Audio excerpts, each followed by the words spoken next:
Mae Phylip Jones yn un o gongolfeini'r achos yma yn Resolfen ac yn hanesydd lleol hefyd. Felly, 3 gŵr doeth yn gerddorol Phylip o'r un pentre. Mae hynna'n dipyn o orches, yn tydi?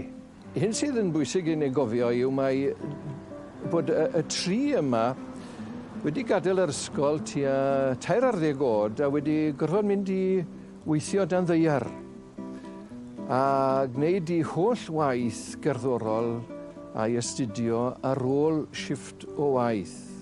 William Rhys yw'r hynaf ohonyn nhw. Pobl Resolfen yn gweld rhyw dalent ynddo fe a chynnal cyngerdd yn Nghapel Jerusalem fel mae'n digwydd mwyn i ariannu, i gael gwersi ffurfiol ac yn y blaen.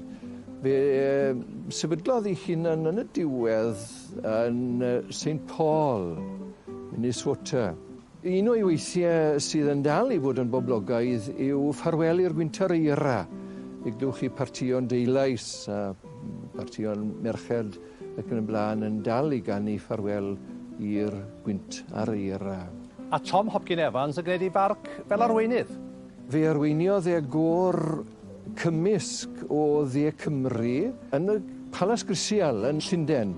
Yn 1919 fe wahoddwyd ef i fod yn arweinydd côr cymysg Cymru Lerpwl a dyna ble bu nes ei farw.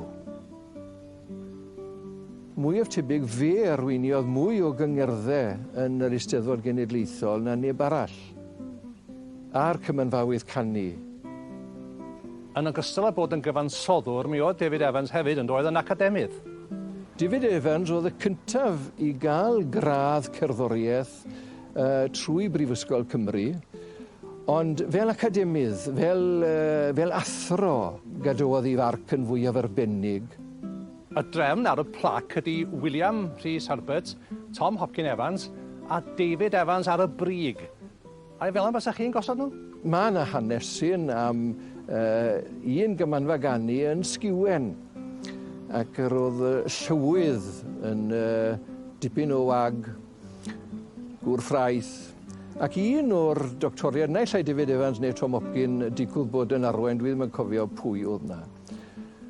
A hwn yn dod ei araith i ben ac yn dweud Resolfen medda fe lle ryfedd wedi magu 3 doctor cerdd. A'r mwyaf o rai hyn yw cewch chi benderfynu.